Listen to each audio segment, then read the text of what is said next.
بسم اللہ الرحمن الرحیم۔ السلام علیکم ورحمۃ اللہ وبرکاتہ۔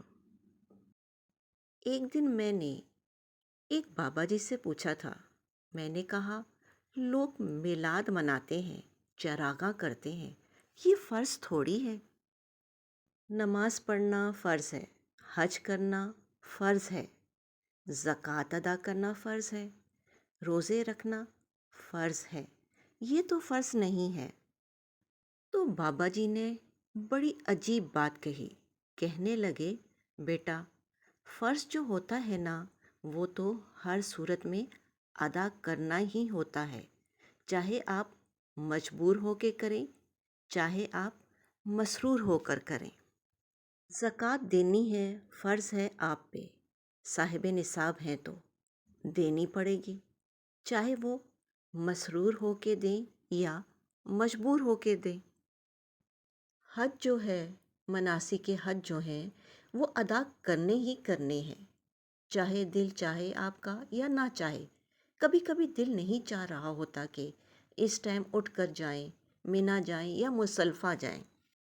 ادا اسی اوقات میں کرنا ہے، تمہارا دل چاہے یا نہ چاہے، اسی ٹائم ہی کرنا پڑے گا، چاہے مسرور ہو کے کرو، چاہے مجبور ہو کے کرو۔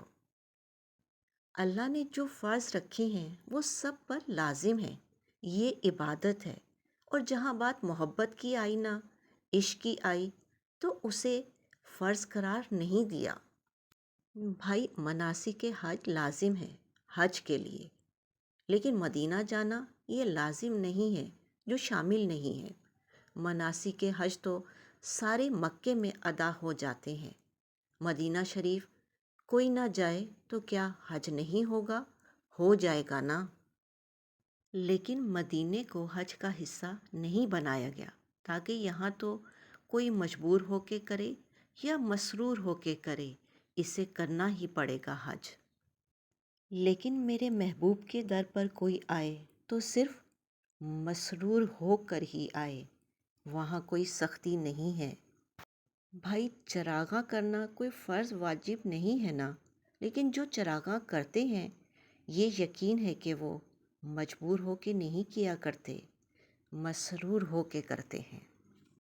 درود پاک کو اللہ نے فرض نہیں کیا، لیکن فضیلت اتنی بتا دی کہ میں بھی درود بھیجتا ہوں، میرے ملائکہ بھی درود بھیجتے ہیں۔ ایمان والو، تم بھی بھیجو، لیکن فرض قرار نہیں دیا۔ کیوں؟ کیونکہ درود کی توفیق ہر ایک کو رب نہیں دیتا۔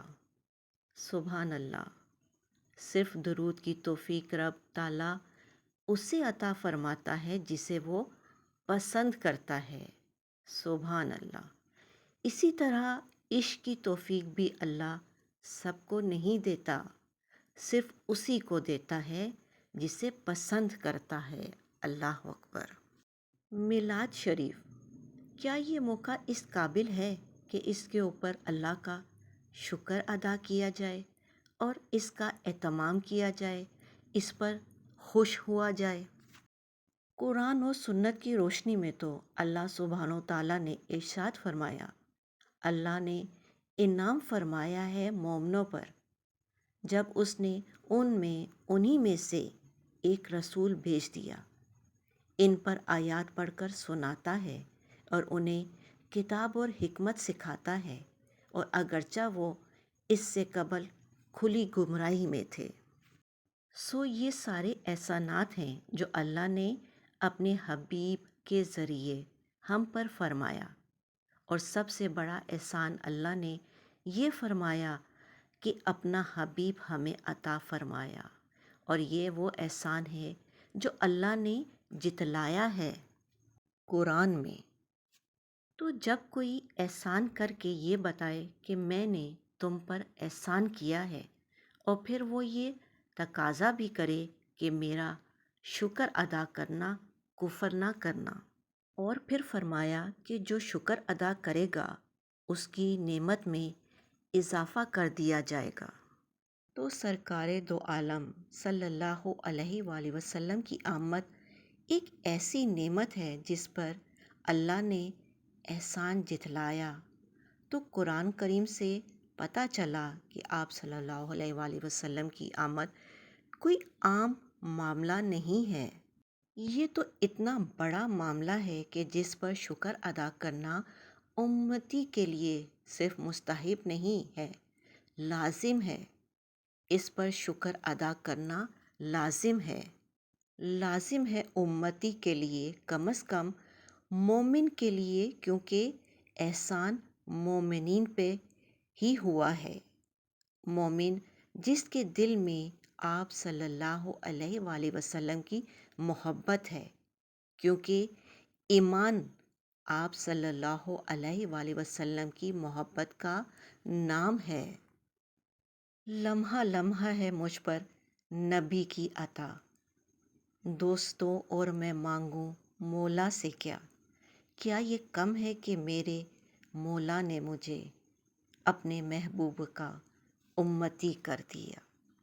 صلو علی الحبیب صلی اللہ علیہ وآلہ وسلم۔